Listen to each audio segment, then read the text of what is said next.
There is a question that has haunted every civilization that has ever existed on this earth. A question so old it has no origin, so deep it has no bottom. Why are we afraid of powerful women? Not just uncomfortable, not just skeptical. Genuinely, viscerally, collectively, afraid. And the answer has been hiding in plain sight for thousands of years, buried inside the myths and fables and whispered warnings that every culture on Earth, without exception, passed down from generation to generation, like something too dangerous to say out loud. It is hiding inside the stories of the witches, not the costume, not the caricature, not the green-faced figure on a Halloween decoration, the real ones. The ones who existed at the edges of every civilization that ever tried to contain them. The ones who carried knowledge that empires could not buy and armies could not defeat. The ones who understood that the most radical act a woman could perform, in any century, in any culture, on any continent, was simply to refuse to be small. We called them witches, and the word itself tells you everything about how much they were feared. Because you do not name something unless it has power over you. Here is what is extraordinary about what you are about to discover. Every single culture that ever built a fire and told stories around it, the Greeks, the Norse, the Slavic peoples, the Celts, the Japanese, the Filipinos, the Aztecs, the ancient Hebrews, every single one of them had witches woven into the deepest fabric of their mythology. Not similar witches, not borrowed witches, their own witches, born independently from the soil of their own fears and their own reverence, and their own desperate need to explain the forces that move through the world, in ways that no king and no priest and no general could account for. That is not coincidence. That is recognition. Something in the human soul has always known that certain women carry a different kind of fire, and something in the structures of power has always tried to extinguish it. What you are going to witness in this video is not a list. It is not a catalog of mythological curiosities. It is a journey, through time, through culture, through the darkest and most luminous corners of human spiritual imagination, to understand what these figures truly represent, what they were trying to tell us, what they are still trying to tell us. From the divine shores of ancient Greece to the iron forests of Norse mythology, from the bone-fenced huts of the Slavic wilderness to the mist-soaked battlefields of Celtic Ireland, from the sacred crossroads of the ancient world to the mountain caves of Iceland and the swamps of Melanesia and the rural villages of the Philippines where something still walks at night that has no name in any modern language. These stories will move you. Some of them will unsettle you. Some of them will reach into a part of you that you have kept very carefully closed and open it. If that resonates with you, if you feel, even now, that something in this matters, do something simple. Like this video. Let that be your way of saying that you are here, that you are ready, that you understand that some knowledge is worth protecting, and leave a comment. Tell us where in the world you are watching from. The city, the hour, the minute. Because these stories were always meant to be shared across distances, across borders, across the spaces between people who have never met, but somehow recognize the same truth. Watch until the very end. Because the final story in this journey is the one that will stay with you the longest. Now, let us begin. Long before the first church bell rang, before kings carved their names into stone, before civilization dared to call itself civilized, there were women who knew things, and the world has never forgiven them for it. Think about that for a moment. Every single culture in human history, every empire, every tribe, every civilization that ever rose from the dust, told stories about these women. Not similar stories, not borrowed stories. Their own stories, grown independently from their own soil, their own fears, their own sacred fires. The Greeks had them. The Norse had them. The Slavic peoples had them. The Japanese, the Celts, the Aztecs, the ancient Hebrews, all of them, without a single exception, carried these women inside their mythology like something too powerful to forget and too dangerous to fully embrace. That is not coincidence. When every human culture independently arrives at the same figure, the same archetype, the same terrifying and magnificent woman standing at the edge of the known world, that is not storytelling. That is memory. And today we are going to remember. We begin in ancient Greece. We begin with a woman whose name has echoed through 3,000 years of human history, and whose story contains a truth so precise, so psychologically exact, that it could have been written yesterday. Her name was Circe. She was the daughter of Helios, the god who carried the sun across the sky on a chariot of fire. She was the granddaughter of the ocean itself. From the moment she was born, she existed at the intersection of two forces that should have destroyed each other: fire and water, light and depth, power and isolation. She lived alone on the island of Aiaia, and she understood something about human beings that most people spend their entire lives refusing to see. She understood that every person carries inside them the animal they are pretending not to be. When Odysseus arrived on her shores, with his crew of arrogant, hungry sailors who had survived monsters and storms and the wrath of gods, Circe did not see heroes. She saw exactly what they were, and so they became pigs. Now, here is where most people miss the point entirely. This was not cruelty. This was not revenge. This was diagnosis. Circe's magic did not create something that was not already there. It revealed what was hidden. She made the invisible visible. She showed each man the truth about himself that he had spent years carefully concealing. But Odysseus was different. Protected by the god Hermes, and armed with a sacred herb called moly, Odysseus stood before the most feared enchantress in the ancient world, and he did not fight her. He did not threaten her. He offered her something that nobody in all her centuries of solitary power had ever thought to give her. He saw her. Not the witch, not the danger, not the obstacle. Her. And in that single moment of genuine recognition, something remarkable happened. The most powerful sorceress in Greek mythology, the woman who had transformed an entire crew of men without blinking, softened. She freed his men. She shared her deepest wisdom. She became his guide through territories that no map had ever charted. This is the first great spiritual secret hidden inside the mythology of witches. Power held in isolation becomes its own kind of prison, and the thing that unlocks even the most fortified soul is not force. It is the willingness to truly witness another person. Circe was not softened by Odysseus's strength. She was softened by his attention. But if Circe represents the loneliness of power, then the woman who comes next represents something far more devastating. Something that burns through the comfortable distance between mythology and lived human experience and lands directly in the chest. Her name was Medea, and if Circe was fire, Medea was the entire world burning. She was the granddaughter of Helios, the daughter of King Aeetes of Colchis, and she was born into a family where magic was not a skill but a birthright, as natural as breathing, as dangerous as blood. When Jason arrived seeking the Golden Fleece, Medea looked at him and felt something that her magic had never prepared her for. She felt purpose. She gave him potions that made him invincible against fire-breathing bulls. She sang to sleep the ancient serpent that had not closed its eyes in centuries, a guardian so old it had no memory of rest. For Jason, she betrayed her father, the king. For Jason, she killed her own brother and scattered his body into the ocean to slow their pursuers. For Jason, she crossed every boundary that her world had told her was sacred and uncrossable.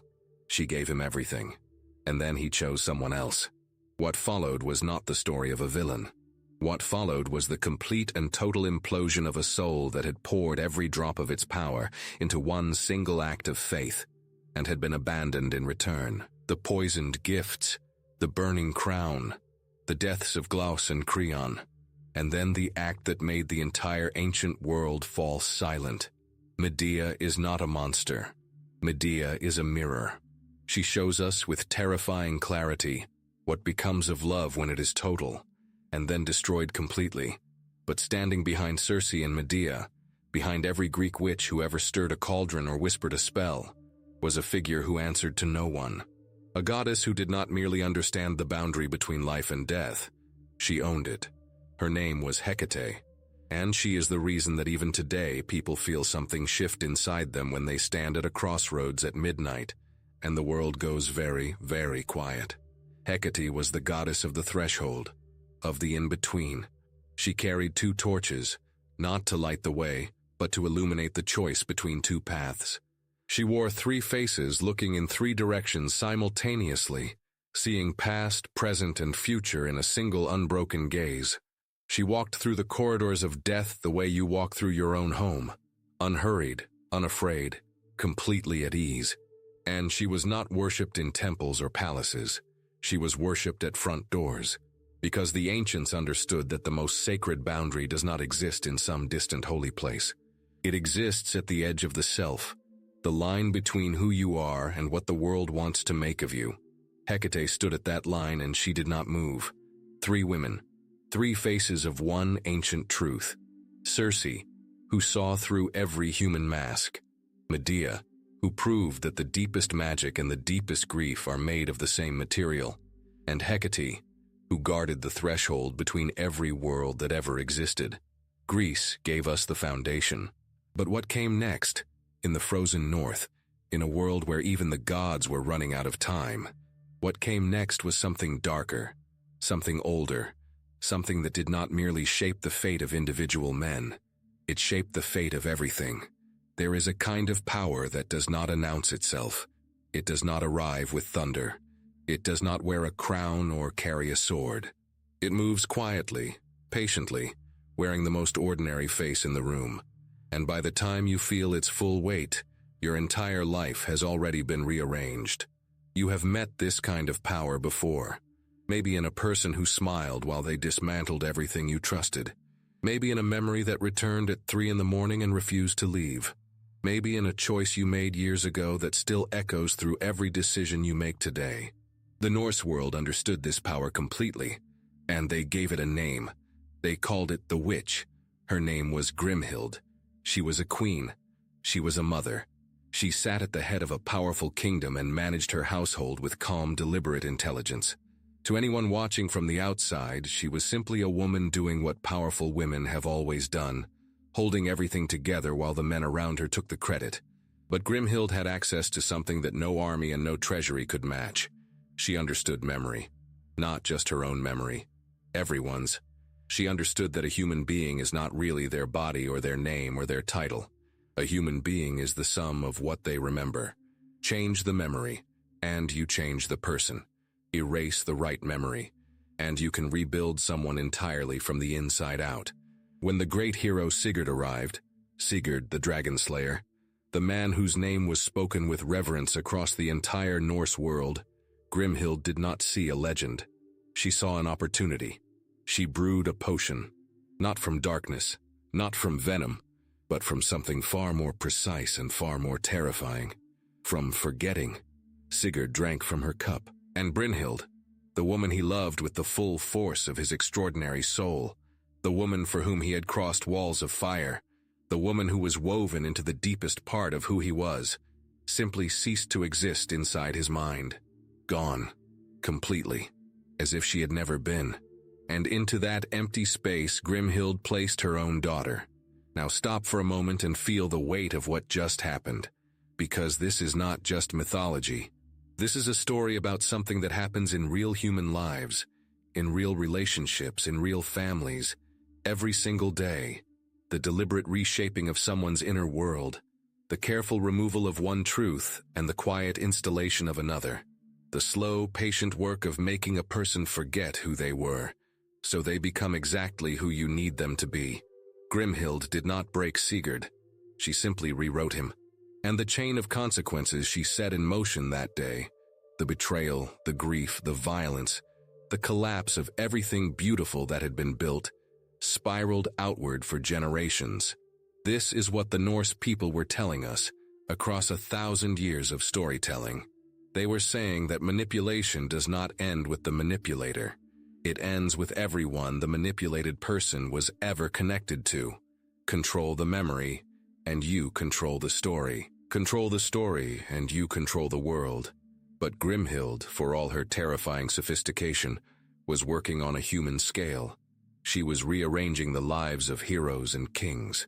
What comes next is something of a completely different magnitude, because the next woman in this journey was not rearranging lives. She was rearranging the future itself. Her name was Angerboda, and her name, translated directly from the Old Norse, means something that should make every hair on your body stand up. She who brings sorrow. Not a curse, not a warning, a title, a cosmic function, a declaration that some beings exist not to comfort or deceive or transform, but simply to carry the weight of what is coming and hold it steady until the world is ready to receive it. Angrboda lived in Jarnvidr, the Iron Wood, a forest so ancient and so dark that the gods of Asgard, beings of incomprehensible power, felt genuine fear when they looked in its direction. She was a giantess. She was a seeress. She could see through the corridor of time all the way to the end, to Ragnarok, the final apocalypse, the day when gods would fall and the world would be swallowed by fire and ocean. And from her union with Loki, she gave birth to 3 children who would be the instruments of that ending. Fenrir, the wolf whose jaws could swallow the sky. Jormungandr, the serpent that encircled the entire world. Hel, the goddess of the dead, who ruled her frozen kingdom with absolute and total calm. The gods took her children. They chained them, cast them into the ocean, buried them underground. They did everything that power does when it is afraid of what it cannot control. But they never touched Angrboda, because she already knew everything they were going to do. She had seen it all, and she sat in her iron wood with that knowledge. Every grief, every loss, every inevitable ending. And she did not break. She did not flee. She did not rage at the sky. She held it. And this is the deepest, most quietly devastating truth that Norse witchcraft carries inside it. That the most extraordinary kind of strength is not the strength that fights against what is coming. It is the strength that can look directly at what is coming, understand it completely, and remain standing anyway. The strength that does not require the future to be different in order to face the present with full power. Angrboda was not destroyed by what she knew. She was defined by her willingness to know it. Now here is something worth pausing for, because what Grimhild and Angrboda share, underneath all the magic, underneath all the mythology, is a truth about the human experience that crosses every border and every century. We are all, in some way, managing the tension between what we know and what we wish were different, between the memory we carry and the life we are trying to build, between the fate we can see approaching and the courage required to meet it with open eyes. These stories are not ancient. They are happening inside you right now. If you feel that, if something in these words is landing somewhere real and true inside you, then do something that matters. Write these words in the comments right now. I embrace the timeless magic within every story, not because it is a ritual, not because it is a game, but because naming what resonates is how we claim it. Because the act of writing those words is a small, quiet declaration that you are someone who pays attention, someone who understands that every story carries a living truth inside it, waiting to be received. And if this journey is speaking to you, if you want to keep receiving stories that reach below the surface of the ordinary world, then only the chosen ones will find that button somewhere on this screen, the one that connects you to everything that comes next. Only the chosen will click it. You will know if that is you. Share this with someone who needs it, a friend who is carrying something heavy, a family member who has forgotten how extraordinary the human story actually is.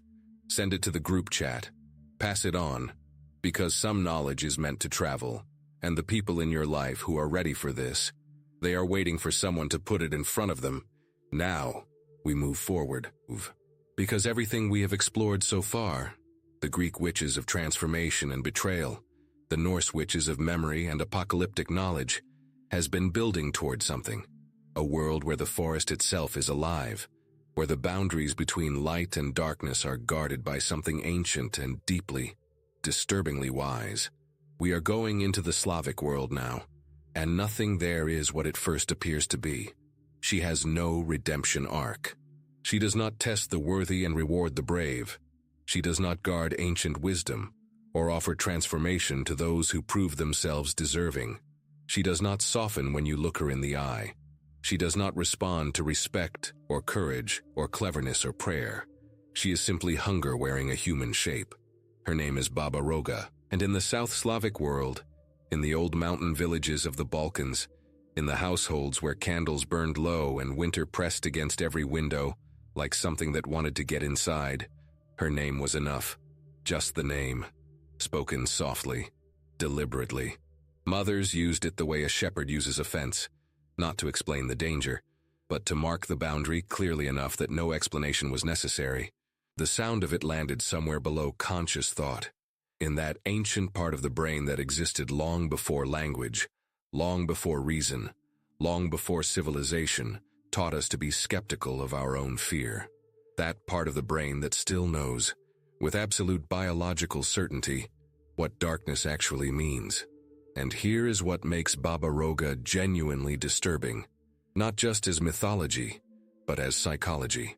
Unlike almost every other witch in human folklore, she carries no duality. There is no hidden wisdom, no test with a reward waiting on the other side, no version of this story where the clever child finds the right words and walks away transformed. Baba Roga does not want to transform you. She wants to consume you. And the Balkan people encoded something profoundly honest inside this figure, something that our modern world, with its relentless insistence on finding the lesson inside every darkness, tends to resist. The honest truth that not every shadow has a silver lining. Not every dangerous force is secretly a teacher in disguise. Sometimes a boundary exists for one reason only, because what lives on the other side of it does not wish you well. Baba Roga is the shadow with no light, and she has endured for centuries precisely because she tells the truth that comfortable stories refuse to tell. Some forces will simply devour you if you let them. But now something shifts, because we are leaving the Slavic forests, leaving behind the bone fences and the spinning huts and the pure, undiluted darkness of Baba Roga, and stepping into a different kind of ancient world entirely. A world wrapped in gray mist and the sound of distant ravens. A world where the boundaries between living and dying are not walls but thin veils, trembling in a wind that blows from no identifiable direction. We are crossing into Celtic Ireland, and here the witch does not live in a forest. She does not wait in darkness or brew potions in an isolated hut. She moves across open ground in plain sight, in the full and terrible light of a battlefield at dawn. Her name is Morrigan, the Phantom Queen. Ask yourself this: what would it feel like to be watched by something that already knows how your story ends? That is Morrigan. She is the raven circling overhead when the first sword is raised. She is the feeling that settles in the chest of a warrior the night before battle. Not fear exactly, but the deep cellular awareness that tomorrow will be different from today in ways that cannot be undone. She is the goddess of fate, war, and sovereignty, and she moves between three forms the way the rest of us move between moods. Badb, the crow of battle, Macha, the spirit of the land, and Morrigan herself, the full and sovereign force of destiny. Her most haunting story is the one she shared with the great hero Cu Chulainn. She came to him first as a beautiful woman. She offered him her love and her power, everything she carried, freely given. And Cu Chulainn, drunk on his own legend, distracted by the glittering surface of his own glory, rejected her. He did not see what was standing in front of him. He saw only what he wanted to see. And from that moment, Morrigan became his shadow. She appeared as an eel in the river, coiling around his legs during battle, as a gray wolf scattering his enemy's cattle, as a massive hornless heifer stampeding against him. Each time Cu Chulainn overcame her. Each time he was wounded in ways that did not fully heal. And each time, he walked away more brittle than before, stronger on the outside, more fractured on the inside, moving steadily toward an ending he could feel but refused to name. At the final battle, at the very last moment of his extraordinary life, Morrigan perched on his shoulder as a raven, and she watched him go. Now stop, because this story is not about a goddess punishing a man for rejection. That is the surface. Beneath the surface, something far more psychologically complex is happening. Morrigan was not destroying Cu Chulainn. She was trying to teach him the one lesson that his warrior's pride made impossible to receive. That true power does not come from refusing to be vulnerable. It comes from being willing to see clearly, even when clarity is uncomfortable. Even when what you see standing in front of you is the full and undecorated truth of your own fate. He never learned it, and so she watched him go. This is what the Celtic world understood about these figures that others missed. The witch is not always the enemy. Sometimes she is the lesson you refuse to take. Sometimes the most dangerous thing about her is not her power. It is your own resistance to what she is showing you.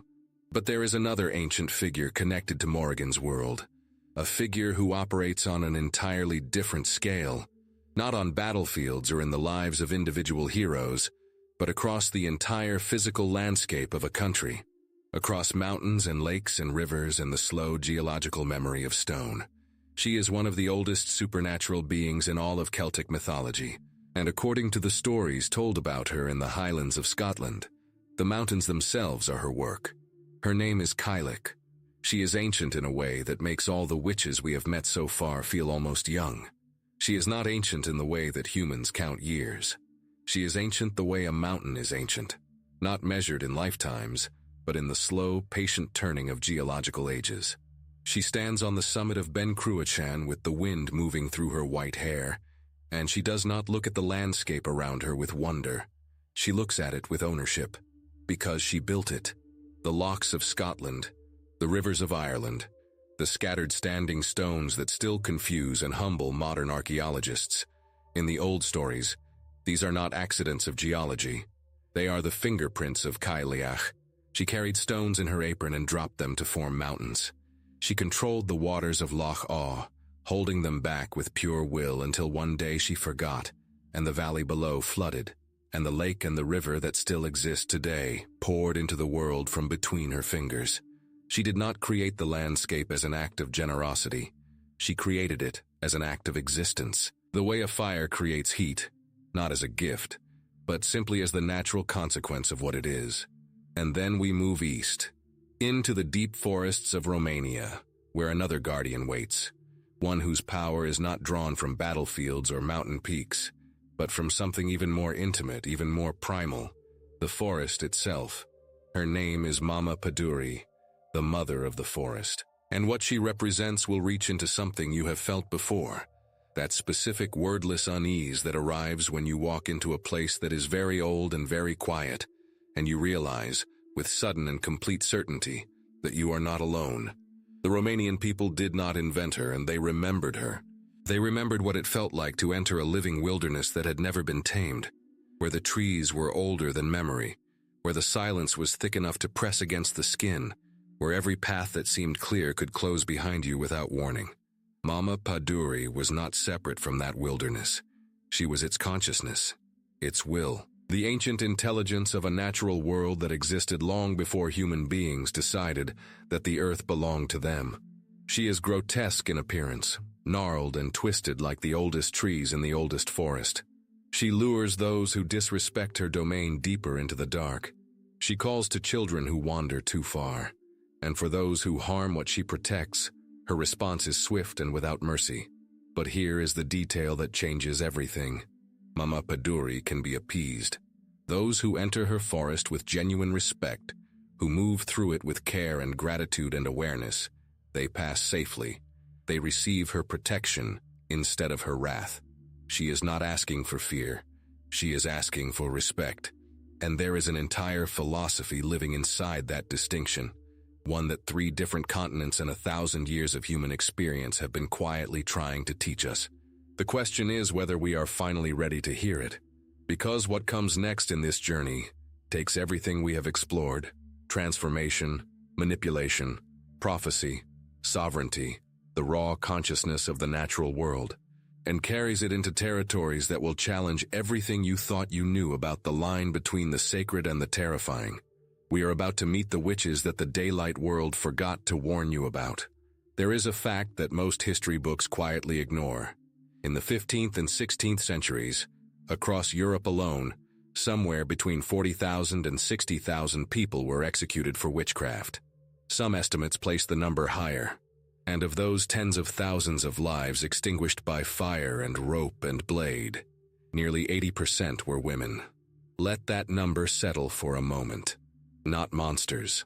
Not supernatural beings with genuine power to harm. Mostly ordinary women. Healers and midwives, women who lived alone, women who owned property, women who knew too much about herbs and remedies and the hidden architecture of the natural world, women who refused in ways large or small to be invisible, The world called them witches, and then the world burned them. But here is what the history books miss entirely.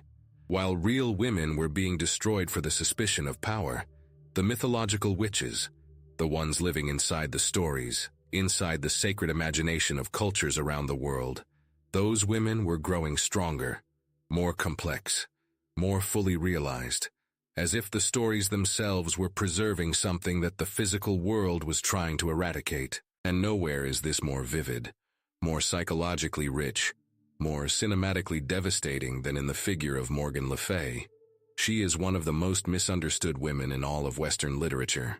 For centuries, she was painted as the villain of the Arthurian legends, the dark sorceress plotting against her noble half-brother, the shadow to his light, the chaos to his order. And that version of her story was told so many times in so many languages, across so many centuries, that most people accepted it without question.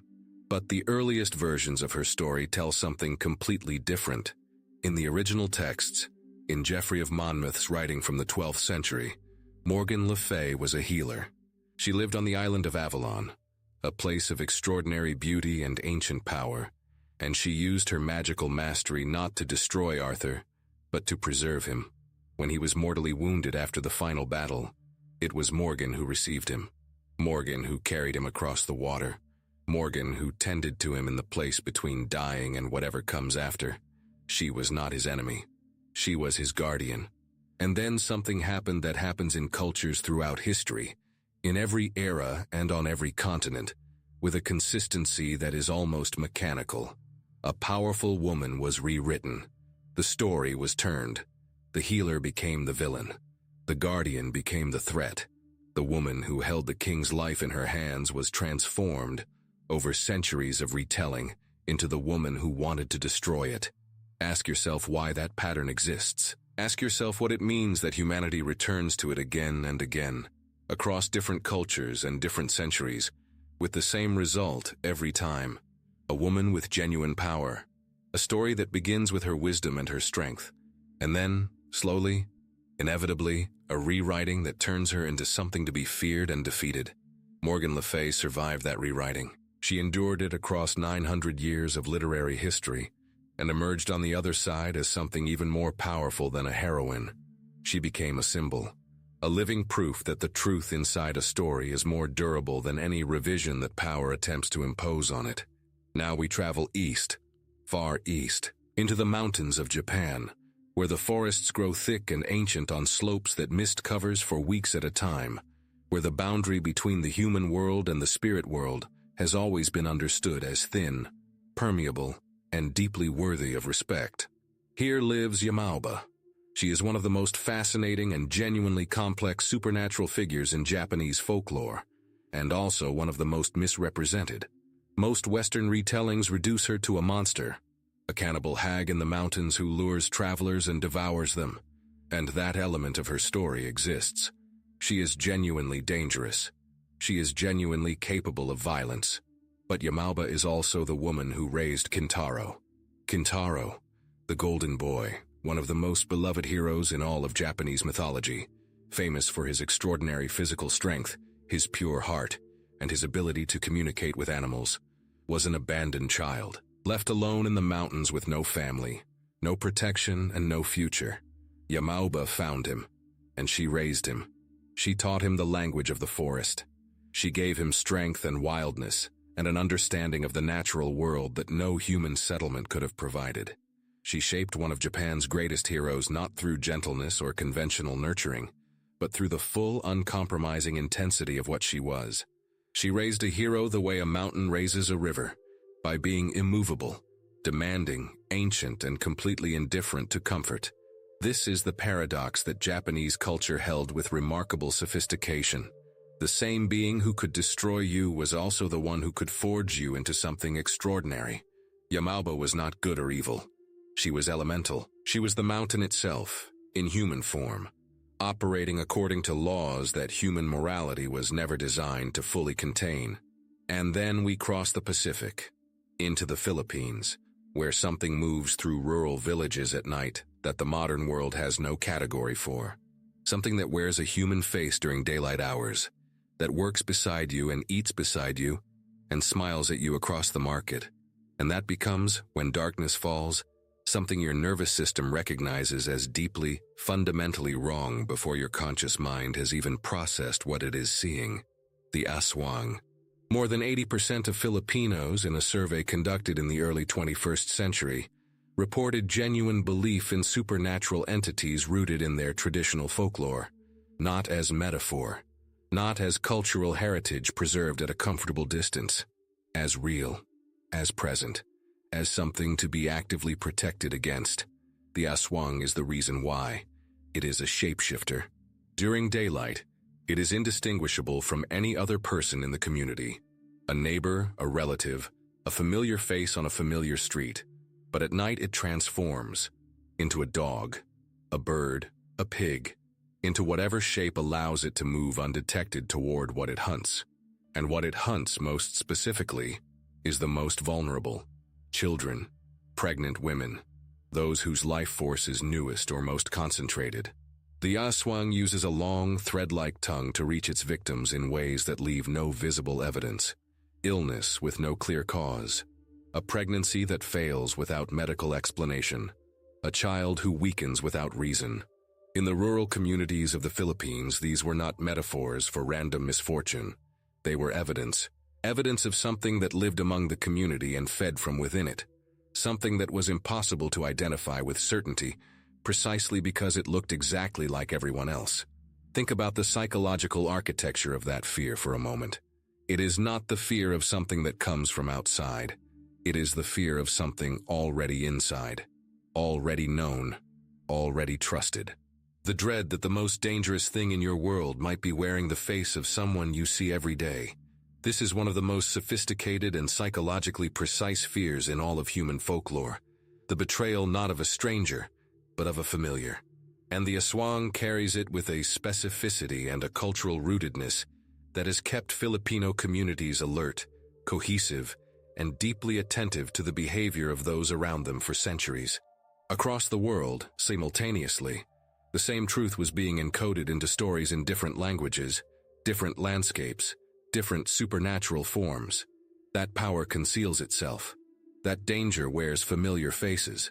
That the boundary between the safe and the threatening is rarely where we think it is. And that the women who understood this, who could see through the concealment, who could read the signs that others missed, who carried knowledge that the comfortable world preferred not to acknowledge, those women were simultaneously the most valuable and the most feared people in any community they inhabited. What comes next in this journey is the final and perhaps most extraordinary chapter. Because we have traveled through mythology and folklore, through gods and giantesses and shapeshifters and elemental forces, but now we arrive at something that history recorded with names and dates and trial transcripts and eyewitness accounts. Real women, real accusations, real consequences, and the stories they left behind are more strange, more moving, and more deeply revealing of the human condition than almost anything the mythological world produced. We have traveled far, through the divine shores of ancient Greece and the iron forests of the Norse world, through Slavic wilderness and Celtic battlefields and Romanian forests and Japanese mountains, through the rural nights of the Philippines and the mythological depths of a dozen civilizations that never spoke the same language, but somehow told the same story. And now we arrive at something that no mythology could have invented, because it is too raw, too human, too painfully specific to have come from imagination alone. It came from real life. Her name was Isabel Gowdy. She was a Scottish woman living in the village of Aldern. In 1662, without any record of torture, without visible coercion, she walked into a room and began to speak. And what came out of her mouth over the course of 4 separate confessions was so detailed, so vivid, so extraordinarily specific that historians have argued about it ever since. She described a pact with the devil. She described flying through the night air to gatherings where spells were cast and rituals performed. She described transforming into a hare, into a cat, into shapes that allowed her to move unseen through the world. She described elf arrows that caused illness and death. She described visiting a fairy kingdom, where she spoke with supernatural beings of extraordinary beauty and power, and she described all of this voluntarily. Why? That question has no clean answer. Some historians believe she was experiencing a form of psychosis. Others believe she was describing genuine folk practices encoded in symbolic language. Others believe she was performing, deliberately constructing a mythology around her own life, because the alternative, the flat and colorless reality of being an ordinary woman in a deeply ordinary village, was simply unbearable. But perhaps the philosopher Carl Jung came closest to the truth when he wrote that the human psyche has a profound need to participate in something larger than itself. That when the outer world offers no space for the full expression of a person's inner depth, the psyche creates its own world. Vivid, symbolic, populated with forces and figures that give shape and meaning to experiences that ordinary language cannot hold. Isabelle Gaudy was not confessing to witchcraft. She was declaring that she was more than what the world had made room for. And this brings us to La Voisin, Catherine Monvoisin, born around 1640 in France, who took that same hunger for power and expression and turned it into something far more concrete, far more dangerous, and far more revealing about the society that produced her. La Voisin did not claim supernatural origin. She built a network. She understood that the aristocracy of 17th century France was consumed by anxiety. Anxiety about love, about power, about influence, about the terrifying precariousness of favor in a world where everything depended on the attention of one king. And she offered solutions, potions, rituals, black masses conducted in candlelit rooms where the most powerful people in France knelt on stone floors and prayed to forces that their public lives required them to deny. She was executed in 1680, burned at the stake as so many before her. But she left behind something that fire cannot touch. She left behind the proof that the hunger for power and transformation and access to hidden forces is not a feature of the uneducated or the desperate. It lives in the highest rooms of every society. It lives in the people who appear from the outside to have everything. The philosopher Simone de Beauvoir wrote that the most dangerous thing you can do to a human being is convince them that their inner life does not matter, that their perceptions, their instincts, their deep and wordless knowledge of the world around them, that all of it is irrelevant, that the only valid currency is the one the dominant structure is willing to recognize. The witches, every single one we have met in this journey, were women who refused that transaction. Circe, who saw through every human performance to the animal underneath. Medea, who loved with a totality that the world could not contain. Hecate, who stood at the boundary between every world and refused to look away. Grimhild, who understood that memory is the most powerful substance in existence. Angerboda, who held the knowledge of apocalypse and remained standing. Baba Yaga, who made transformation the price of wisdom. Morrigan, who was the face of fate itself. Morgan Le Fay, who survived 9 centuries of deliberate misrepresentation. Yamauba, who raised heroes in the wilderness. Isabelle Gaudy, who declared her own depth in the only language her world would listen to. They are not relics. They are instructions. And here's the practical truth that this entire journey has been building toward. Every culture that ever told these stories was encoding a manual for navigating the deepest human experiences. Transformation, betrayal, loss, power, wisdom, the boundary between what we know and what we fear to know. The stories survived because they work. Because generation after generation, people found inside them exactly what they needed to face exactly what they were facing. So here is what this means for you concretely and practically, beginning today. When you face a transformation that frightens you, remember Circe. Remember that the change you fear is often the truth that needs to be seen. Lean into it with knowledge rather than retreating into comfort. When you have given everything to something and it has been taken from you, remember Medea, not her revenge, but her totality. The depth of your grief is the exact measure of the depth of your love. Do not let the world convince you to make yourself smaller in order to hurt less. When you are standing at a crossroads with no clear direction, remember Hecate. Stand at the threshold without rushing. The in-between is not a failure of arrival. It is a sacred space of genuine choosing. When you sense that something in your environment is not what it appears to be, remember the aswang. Trust the intelligence of your instincts. Your nervous system carries knowledge that your conscious mind has not yet processed. When the world asks you to forget who you loved and what you valued in order to be useful to someone else's plan, remember Grimhild's potion and refuse to drink it. When you can see clearly that something difficult is coming and every part of you wants to look away, remember Angerboda in her iron wood. The deepest power is not the power to change what is coming. It is the power to face it with open eyes and full presence. The philosopher Rainer Maria Rilke wrote something that belongs here, in this final space, as a closing truth. He wrote, "Perhaps all the dragons in our lives are princesses who are only waiting to see us act, just once, with beauty and courage." Every witch in every story we have told today was, at her core, a dragon waiting to see what you would do. Whether you would run, whether you would fight blindly, or whether you would stop and look clearly and find within the terror something worth understanding.